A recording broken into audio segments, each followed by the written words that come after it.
पीताम्बरं सुन्दरं पाणौ बाणसरासनं कटीनसत्तुणीरभारं राजीवायतलोचनं धृतजटा जूटेन संशोभितम् सीतालक्ष्मणसंयुतं पथिगतं रामाभिरामं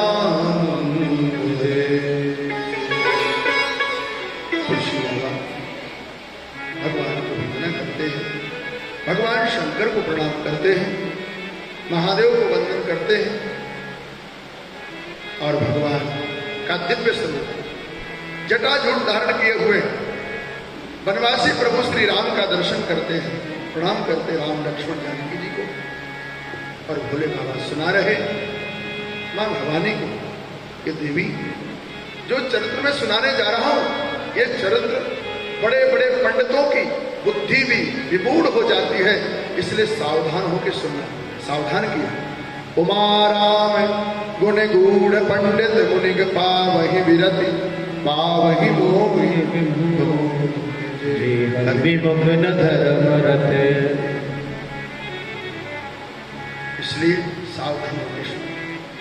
बड़े बड़े ज्ञानियों की बुद्धि में चकरा जाती है भगवान की लीलाओं को देख करके सुन करके। और यहां प्रभु चित्रकूट में रहे सबसे ज्यादा समय भगवान लगभग 12 वर्ष चित्रकूट में रहे, सबसे ज्यादा समय चित्रकूट। और अयोध्या और चित्रकूट आपको हो ही आए कितनी दूरी है, 300 किलोमीटर, कितनी है 275 300। हाँ, तो संत कहते हैं, कई भक्त कहते हैं, चर्चा करते हैं कि भाई अयोध्या के लोग चित्रकूट क्या जाते थे? बोले हाँ, लोग छिप छिप करके राम जी के दर्शन करने जाते थे। तो क्या कभी भरत नहीं गए? क्या तीनों माताएं नहीं गई कभी दर्शन करने? बोले परिवार के लोगों ने सोचा कि राम जी साधु के रूप में है, सन्यासी के रूप में है, और सन्यासियों से घर के लोगों को दूर रहना चाहिए। उनकी साधना में, उनकी आराधना में, उनकी उपासना में, उनके यज्ञ में, उनके धर्म पालन में हम बाधक बन सकते हैं, मोह ममता उमड़ जाएगी। इसलिए घर के परिवार के लोग कहते जाते हैं। एक बार क्या हुआ, सुमित्रा ने कहा मां कौशल्या को कि बहन आप कहीं अपने कक्ष से जाती नहीं, बाहर नहीं निकलती है। चलो हम आपको घुमा के लाते हैं। और कभी कभी तो भगवान श्री राम का जो कक्ष था, दरवाजा खड़खड़ाती, राम अभी उठे नहीं, राम, राघव। तब सुमित्रा आती, कहती, मां राम को तो 12 साल हो गए, वो तो वन में। मां भूल जाती है, हे सुमित्रा, मुझे कभी लगता नहीं कि राम मेरे से दूर है। मुझे ऐसे लगता है कि राम मेरा ध्यान रख रहा है, राम मुझे स्मरण कर रहा है। तब सुमित्रा के बार बार कहने पर मां कौशल्या ने कहा कि और तो कहीं नहीं, चलो राम जी के जो घोड़े हैं, जो रथ में जुटते थे, चलो घोड़ों के पास चलते हैं। तो कौशल्या मां घोड़ों के पास गई, कहती, और मां कौशल्या ने देखा कि जो राम जी के घोड़े सफेद थे वो काले हो गए, केवल हड्डियों का अस्थि पंजर खड़ा है, घास जल नहीं पीते हैं। जब से राम जी वनवास में गए हैं तब से वो घोड़ों ने भी खाना पीना त्याग दिया, सूख गए। तब मां कौशल्या ने एक पत्र लिखा कि हे राघव, हमारे लिए मत आ, हमारे परिवार के लिए तू मत आ, एक बार तू अपने घोड़ों के लिए मिलने के लिए सरयू के किनारे आ।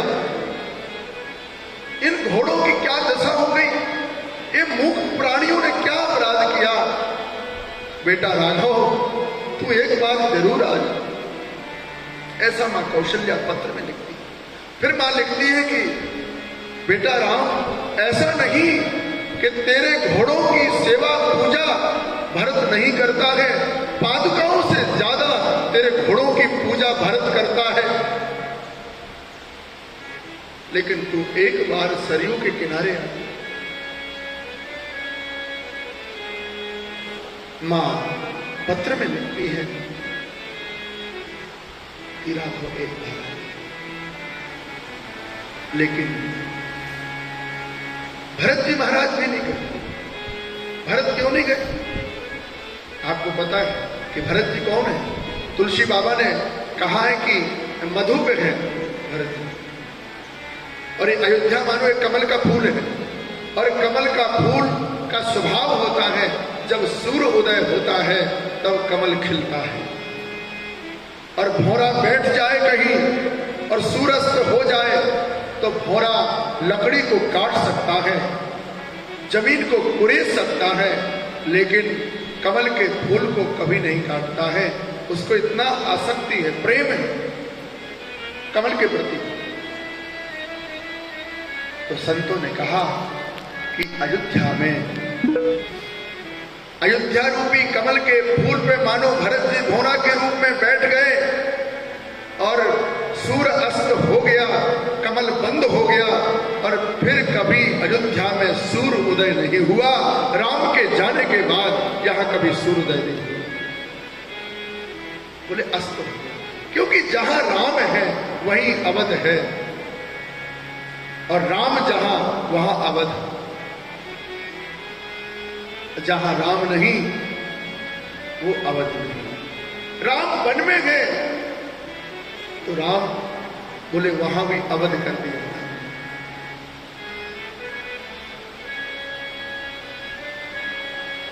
इधर तुलसी बाबा वर्णन करते हैं कि नित्य प्रति क्रम था कि जानकी जी पुष्पों को चयन करके लाती, फूलों की माला बनाती, भगवान के चरणों को पाद प्रक्षालन करती, अपने आंचल से भगवान के चरणों को पोंछती थी, चंदन लगाती, पूजा करती और माला पहना देती। लेकिन आज शब्द चित्र अलग दिया बाबा तुलसी ने। क्या हुआ आज? आज भगवान स्वयं कहां गए? बगीचे में जो सामने लगा रखे थे फूल, पुष्पों को चयन करके माला पहनाई, और वह माला ही नहीं पहनाई, बालों में जो बेड़ी होती है उसको गूंथने लग गए। और ये दृश्य सब कुछ का पुत्र जयंत देख रहा था। एक बार चुने कुसुम सुहाए, निज कर भूषण राम बनाए। सीता है पहरा ने प्रभु सादर, बैठे भट्टे के सुला पर। सुरपति सुत धर बायस भेसा, सकत रघुपत बल। सीता चरण चोच हति भारा, मूढ़ मंद मति कारण खारा। मूढ़ मंद मति कारण खारा। तुलसीदास जी महाराज लिखते हैं कि भगवान श्री राम ने मानो जानकी जी से भगवान कहना चाहते हैं कि हे जानकी जी, अभी तक तो मेरा अभिनय रहा यहाँ रंगमंच पर, लेकिन अब इस रंगमंच पर आपको अभिनय करना है, मुख्य भूमिका आपकी होगी। इसलिए मानो भगवान ने जैसे कोई मंच पर आता है तो माला पहनाते स्वागत करते हैं, तो भगवान ने स्वागत किया है, सत्कार किया है माला पहना करके। तो किसी ने कहा कि कोई व्यक्ति अपनी पत्नी का श्रृंगार करे, या बहुत सुंदर साड़ी पहनी हो, उसने ड्रेस सूट पहना हो और पतिदेव कह दे कि बहुत अच्छा लग रहा, इसमें कोई धर्म के विरुद्ध नहीं है, आचरण के विरुद्ध नहीं है, मर्यादा के विरुद्ध नहीं है। वो पति पत्नी हैं, आपस में किसी भी तरह कोई बात करते हैं उनका विषय है। पति पत्नी के बीच में कभी नहीं आना चाहिए। जो कहते पति पत्नी के बीच में आता है मानो वो कौआ का रूप है। जो घर बसाते हैं वो तो ठीक है, लेकिन जिनके घर महाराज अलग हो जाते हैं वो ठीक है, बड़ा दुख होता है। भगवान श्री राम अपनी धर्मपत्नी सीता जी का श्रृंगार कर रहे थे। इंद्र के पुत्र जयंत को इससे क्या लेना देना, इसका क्या बिगड़ रहा था। लेकिन जयंत को लगा ये ब्रह्म है, ये परमात्मा है, ईश्वर है, अपनी स्त्री का श्रृंगार कर रहे हैं। और इतना ही नहीं, बगल में बैठा था फटक सिलाकर ये विचार कर रहा था। हमारा इंद्रपुत्र जयंत से रहा नहीं गया, उन्हें देखते। उसी समय क्या किया कि सीता जी के महर्षि वाल्मीकि ने वक्षस्थल वर्णन किया, लेकिन तुलसी बाबा की रामायण में तो मर्यादा भरी पड़ी है। तो तुलसी जी लिखते हैं कि चरणों में चोंच लगाई, और जैसे चरणों में चोंच लगी रक्त की धारा बहने लगी। भगवान श्री राम से देखा नहीं गया। सीता चरण चोंच हति भागा, मूढ़ मंद कारण का। और कौआ के रूप में जैसे चोंच मारी है महाराज, तुरंत भगवान ने क्या किया, धनुष बाण तो दूर रखे थे, उसी कुटिया का एक तृण, एक घास का तृण कहते हैं। भगवान चाहे तो भक्तों के लिए जो वज्र है वो पुष्प बना सकते हैं, और दुष्टों के लिए भगवान पुष्प को, तृण को वज्र बना सकते हैं। मंत्र युक्त करके वो सरसंधान किया महाराज, ऐसे फेंक दिया। और जैसे ही सरसंधान हुआ है, वो कौआ रूपी जयंत दौड़ा दौड़ा इंद्र के आसन पर गया। इंद्र ने कहा हट, यहां से चला जा, मेरे पास क्यों आता है। ब्रह्मलोक या ब्रह्मा जी ने मना कर दिया, राम द्रोही है, हम नहीं तेरी रक्षा कर सकते हैं। भगवान शंकर के पास पहुंचे, भोले बाबा ने कहा जाओ, इधर कोई काम नहीं। और महाराज देखते देखते सब जगह गया, लोगों ने उसे ठुकरा दिया, क्योंकि राम जिसे ठुकराते हैं दुनिया उसे नहीं अपनाती है। और दुनिया जिसको ठुकरा दे पर राम अपना ले तो सारी दुनिया उसकी यश कीर्ति का बखान करते हुए। जा पर कृपा राम की होई, ता पर कृपा करहि सब कोई। देखते देखते सब जगह गया जयंत, लेकिन कहीं भी महाराज उसकी रक्षा नहीं। नारद देखा विकल जयंता, लागी दया कर को चित संता। नारद जी ने देखा ही बहुत दुखी है। नारद जी ने कहा कि तुम शरण में जाओ भगवान। कहा कि शरण में जाओ, मैं तो अपराधी हूं।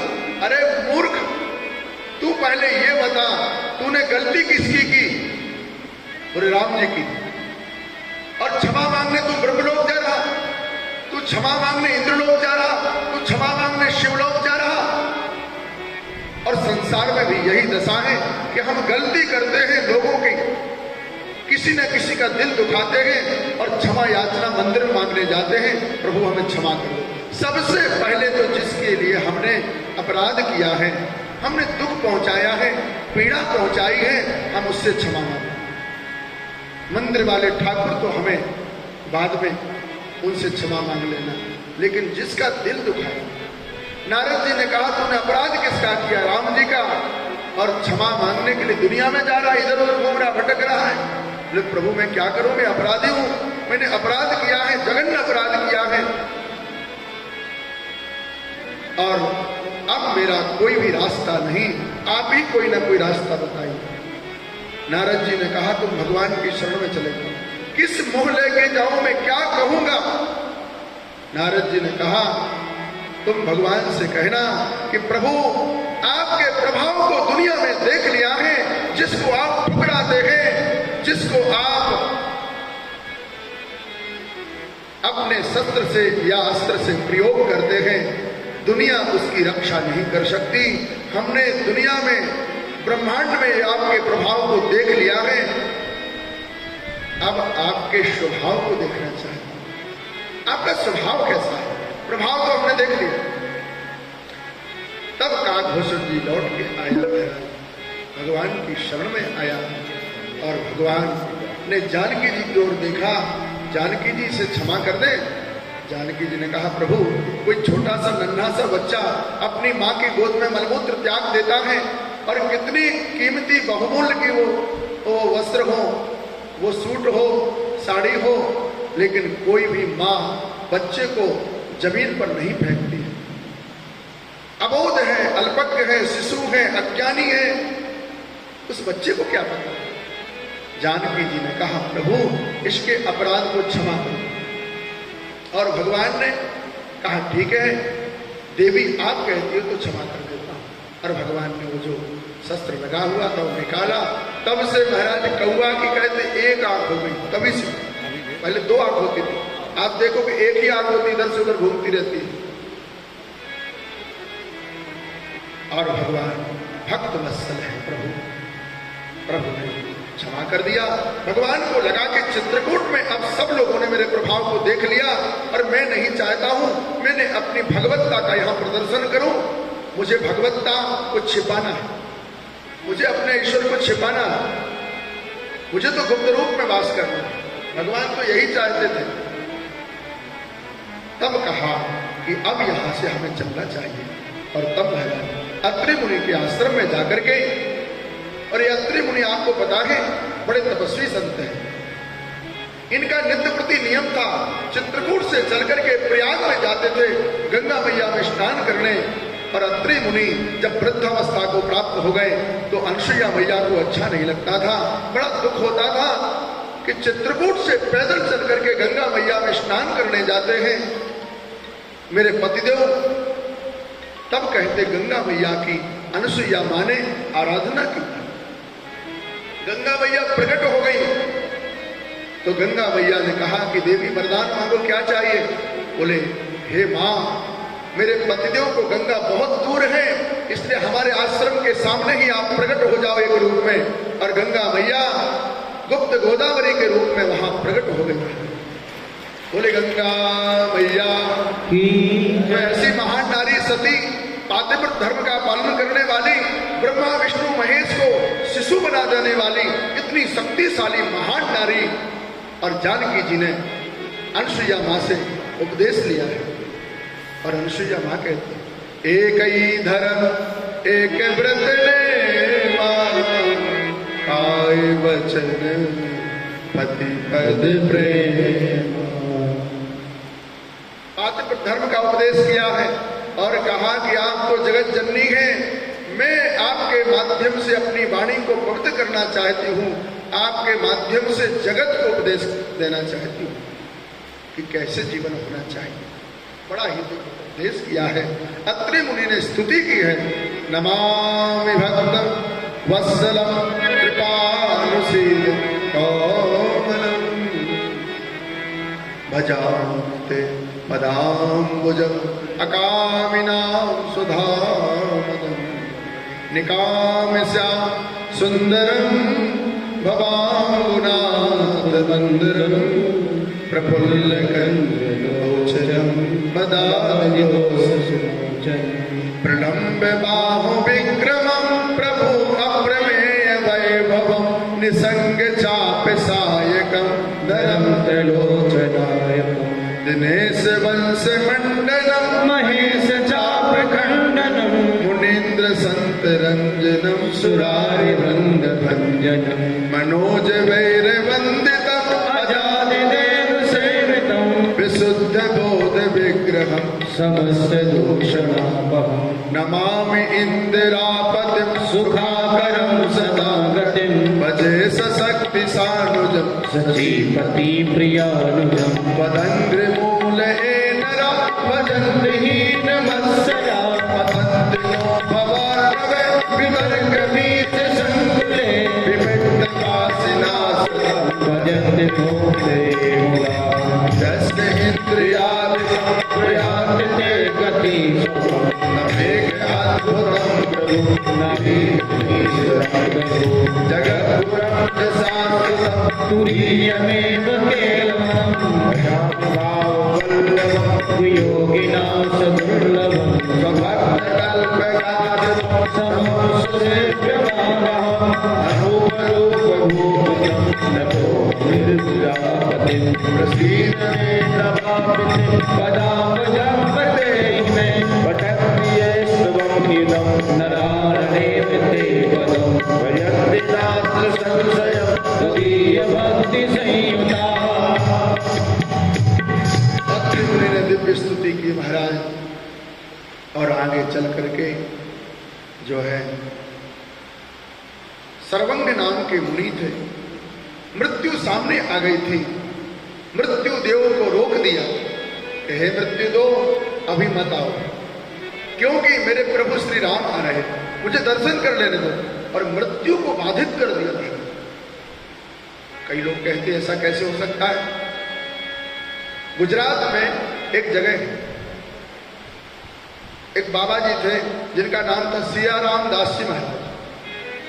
तो जिस दिन उनका शरीर छूटा उसी दिन वहां के जो पटेल होते, पटेल बड़े आदमी होते, पैसे वाले होते हैं, उसकी बेटी की शादी थी। अब पटेल की पत्नी ने कहा कि आज मेरी की बेटी की विदाई है और बाबा को आज ही मरना था, ये कल नहीं मर सकता था क्या? सारा रस भंग कर दिया इस बाबा ने। तो राम नाम सत्य उनकी डोली जा रही थी, वो भक्त लोग भगवान का नाम लेते हुए जा रहे थे। उसी समय आसन पर बाबा जी उठ के खड़े हो गए, ए भाई आज मुझे नहीं मरना है, मुझे वापस ले चलो मेरे आश्रम में। मेरी मृत्यु किसी के लिए असगुण बने ये मुझे मंजूर नहीं, मुझे वापस ले चलो। और महाराज के आश्रम में पहुंचे, 24 घंटा हर नाम संकीर्तन चला। और दूसरे दिन महाराज बाबा सियाराम दास जी महाराज ने, गुजरात के महात्मा है, शरीर छोड़ा। कुछ वर्ष के पहले की बात है ये घटना। तुलसी बाबा लिखते हैं कि सर्वंग नाम के मुनि ने मृत्यु को रोक दिया कि मुझे भगवत दर्शन करना है और प्रभु श्री राम का दर्शन करने के बाद ही मैं जाऊंगा। भगवान का दर्शन किया और दर्शन करने के बाद महाराज इसके बाद सर्वंग मुनि जाते हैं और आगे चल करके महाराज भगवान के परम भक्त हैं जिनका नाम है सुतीक्ष्ण जी, जिनकी तीक्ष्ण बुद्धि है और छोटे थे, अगस्त मुनि के शिष्य थे। महर्षि अगस्त मुनि को तीर्थ यात्रा पर जाना था। कहा बेटा मेरे ठाकुर जी हैं सालिग्राम, इनकी सेवा नित्य करना, इनकी पूजा करना, षोडशोपचार से राजोपचार से पूजन करना, विधि विधान से। कहा गुरुदेव जो आज्ञा, आश्रम में ही रहना है। सब शिष्य महाराज गुरु के साथ चलने को तैयार हो गए। कहा गुरुदेव के साथ तो रबड़ी, मालपुआ, भंडारे होंगे, दक्षिणा मिलेगी। सभी शिष्य जितने थे सब गुरुदेव के साथ चल दिए, लेकिन सुतीक्ष्ण मुनि गुरु की आज्ञा का पालन कर रहे थे। गुरुदेव की आज्ञा का पालन करते हुए वर्षों बीत गए, लेकिन एक दिन क्या हुआ महाराज कि गोदावरी में स्नान कराते थे और गोदावरी नासिक में है। स्नान कराते हुए मन में आया जामुन का एक झाड़ लगा हुआ था, सुंदर सुंदर उसमें जामुन लगी थी। और सुतीक्ष्ण जी ने क्या किया, बालक ने, बालक बुद्धि, बालक ने महाराज उस शालग्राम महाराज को जामुन के पेड़ में दे मारा और सुंदर एक गुच्छा जामुन का नीचे गिर गया। अब लोभ बढ़ गया और जैसे लोभ बढ़ गया तो मन में इच्छा हुई चलो एक बार और प्रयास करता। और जैसे महाराज सालिग्राम महाराज को जामुन के पेड़ में दे मारा और उसी समय वो जामुन के पेड़ में तो नहीं लगे, वो गोदावरी महाराज गोदावरी में गिर गए सालिग्राम जी। अब तो बालक रोने लगे, दुखी हो गया। हे प्रभु वापस आ जाओ, स्नान कर लिया तो जल्दी आ जाओ, जितनी जल्दी हो सके। मेरे गुरुदेव मुझे डांटेंगे, फटकार लगाएंगे, मुझे पीटेंगे। हे भगवान आप वापस आ जाओ।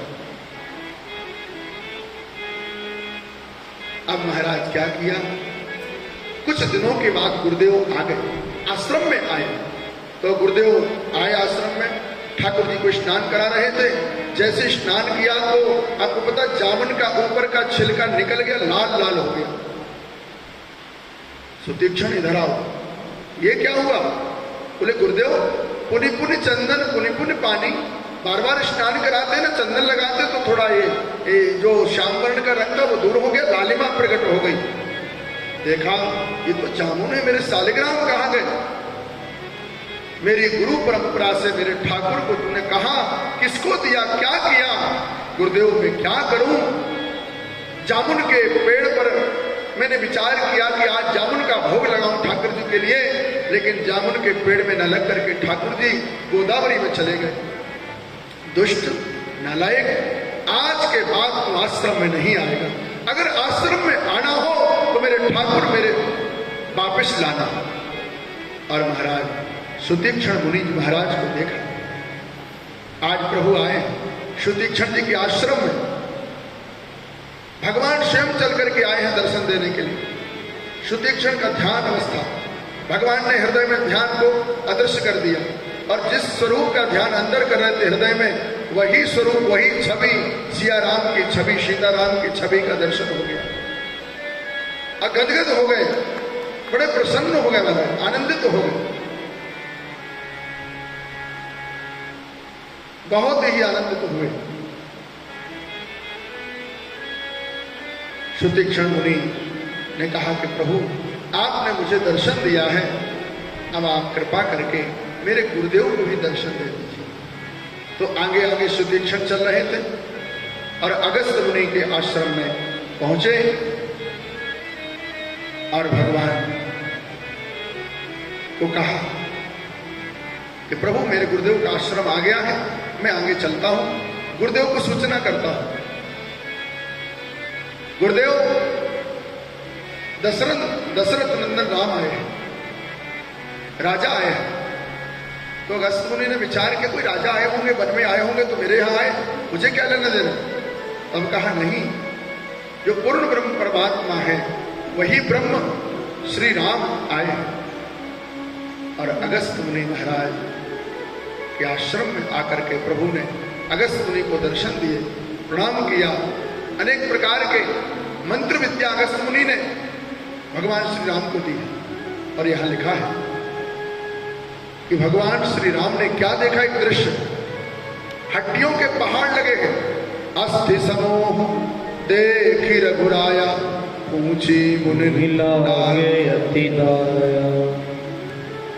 भगवान की आंखों में आंसू आ गए। हे मुनि, ये सब क्या है?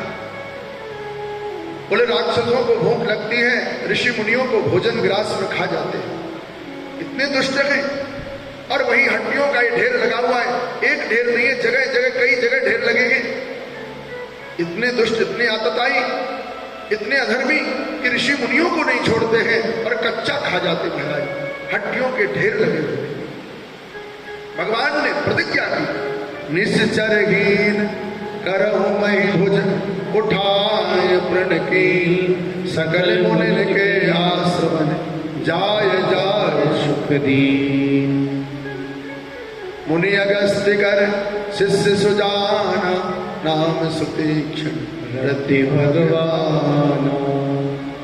और भगवान ने प्रतिज्ञा की कि सारे सुर असुरों को, समूह को ही मैं विनाश कर दूंगा, इस पृथ्वी को जो है असुरों से विहीन बना दूंगा।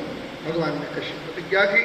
जय सीताराम, सीताराम जय सीताराम, राधे श्याम जय राधे श्याम, राधे श्याम जय राधे श्याम, सीताराम जय सीताराम, सीताराम जय सीताराम, सीताराम जय सीताराम, सीताराम जय सीताराम, राधे श्याम जय राधे श्याम, राधे श्याम जय सीताराम जय सीताराम, सीताराम जय सीताराम, राधे श्याम जय राधे श्याम, राधे श्याम जय राधे श्याम, सीताराम जय सीताराम, सीताराम जय सीताराम, राधे श्याम जय राधे श्याम, राधे सीताराम जय सीताराम, सीताराम जय सीताराम, सीताराम जय सीताराम, सीताराम जय सीताराम, सीताराम जय सीताराम।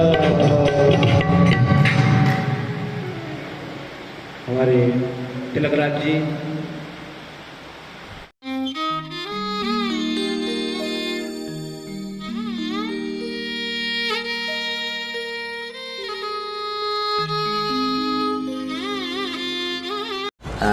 मैं आपसे रिक्वेस्ट करना चाहूँगा कि आपका परिचय क्या है?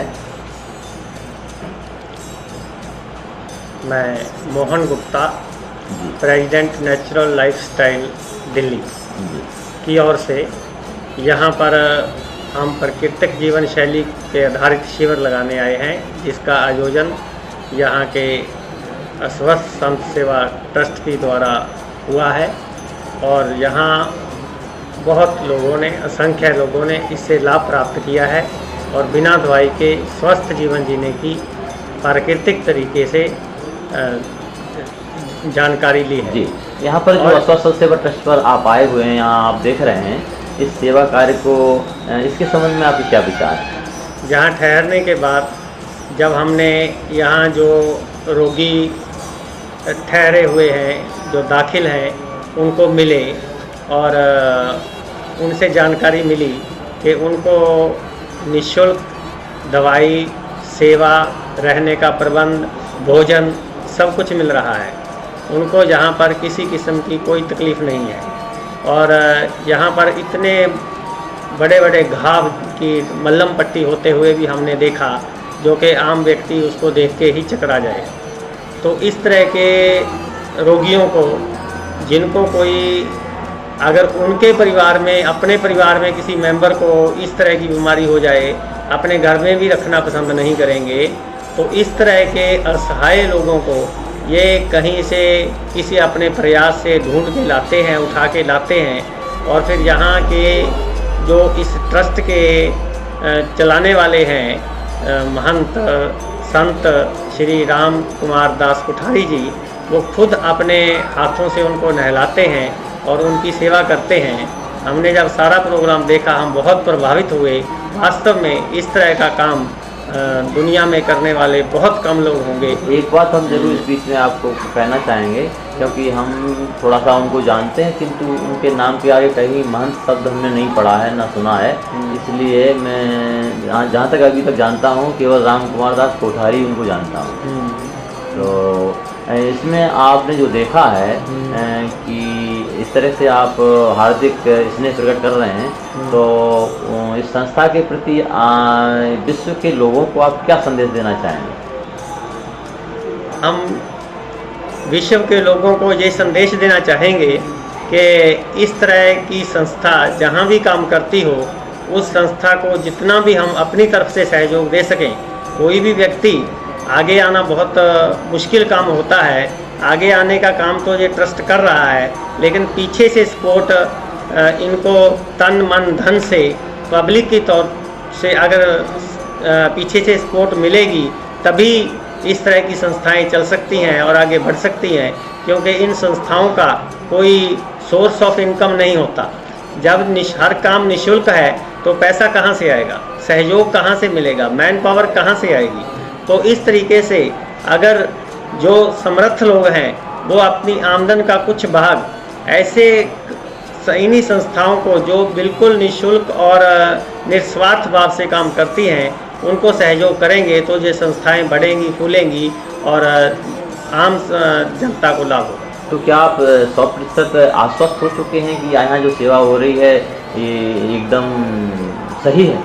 प्रत्यक्ष को प्रमाण की ज़रूरत नहीं होती।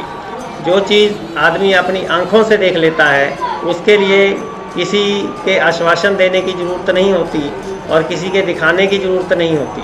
हम जब खुद यहाँ पर अपनी आंखों से मरीजों को मिले हैं और उनसे पूरी जानकारी मिली है कि उनकी पूरी अच्छे तरीके से सेवा हो रही है और उनके रोग भी हमें सामने दिखाई दे रहे हैं, तो इसलिए हमें कोई इसके बारे में शक नहीं है, संदेह नहीं है।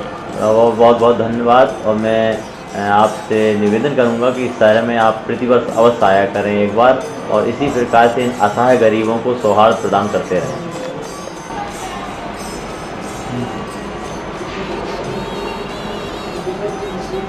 Mr. Amar Agarwal, can you tell me that how did you happen to be here?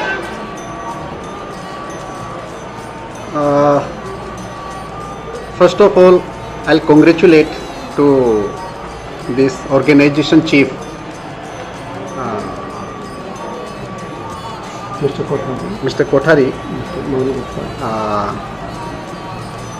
They invited us especially for 2 days program, and many times they requested, but we need some time, properly time. So because you are aware, I don't think, are you aware or not, but we have organized many programs in Delhi itself. Prakartik Jivan Shali Natural Care Center in Rohini Sector 3 S3222, where our chief is Mr. Mohan Gupta. And after requesting of chief of this trust, Aswast Sant Seva Trust, Sriman Kothari, and we had 2 days Sivir in Ayodhya itself, 14th and 15th. Today's 15th, today itself we had finished our program. Apart from your this natural lifestyles 2 days program, Yes. did you see anything here? That what sort of activities are going here? Anything going on else in here? Ayodhya? What do you mean? No. In Ayodhya or in this in that Aswast Sant Seva Trust? Sant Seva Trust. Did Yes, you yes, see yes, yes. anything? Yeah.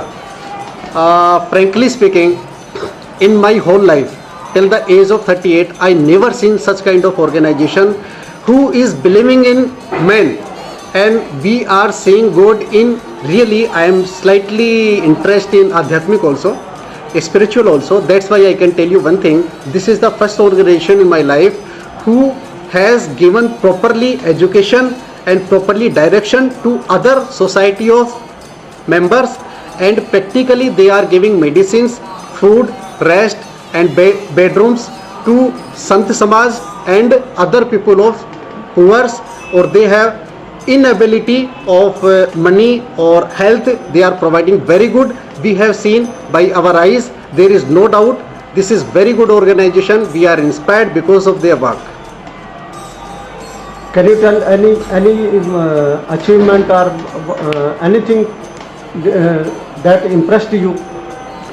Impressed, two major things. Many things are there, but I want to mention here only two things. Regarding any person who is good here. Could you Yes, see anything? I go to your point. Many things are there. This is not possible to explain you within a minute or two, but two things that is mandatory to mention here. One thing is, when I was watching that CD, that was in last night I have seen, in which because Mr. What is chief name, Kothari ji, he never appreciated about himself. He is like a stone of the building. He is working behind the curtain. I can feel like this, but two things are there that I have to appreciate here. He is the person who, because of that, this organization is running, and he is giving properly services to all the needed person, and he is not hesitating to do any work. Like for example, I have my parents. I cannot do anything for my parents. Like some works are there that cannot be do by myself, but he is doing more than parents for them. This is very inspiring thing for me. Good. Any message you want to give to the people of Ayodhya and Indian people, or so that they can help, they can appreciate the work of this thing in any sort of help? Yeah, of course, we all should do all these activities, but I think that front line is that is not possible for everyone. But once organization has already been started by someone like Kothari Saab, accordingly now what he is required only money and our support. If properly money and support is given, then he has brain-minded, good experience. I think he is around 50 and more than 20 years he already run this organization. Then no doubt about his veteran experience, he can give many other things also. But if money is not there, then many things cannot be happen according to his choice. Then I will request to all society, all international level, national level, to support as maximum as possible, please. Thank you very much.